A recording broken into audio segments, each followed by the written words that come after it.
اللہ تعالیٰ پر توکل کرنا اس کے حضور عاجزی اختیار کرنے والے اس کے مومن بندوں کے صفات میں سے ایک صفت ہے۔ وہ لوگ کہ جن کی صفات کو اللہ تعالیٰ نے اپنی کتاب عظیم میں واضح فرمایا ہے، بس ان کے بارے میں ارشاد ہے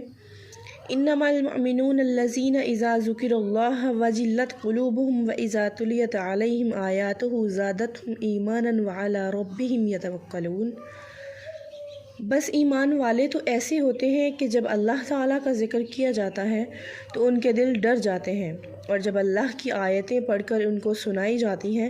تو ان کے ایمان کو اور بڑھا دیتی ہیں، اور وہ لوگ اپنے رب پر توکل کرتے ہیں۔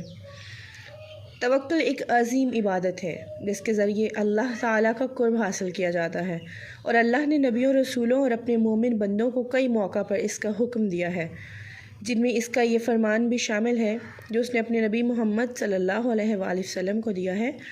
فَاعْبُدْهُ وَتَوَكَّلْ عَلَيْهِ، تو آپ اسی کی عبادت کریں اور اسی پر توکل کریں۔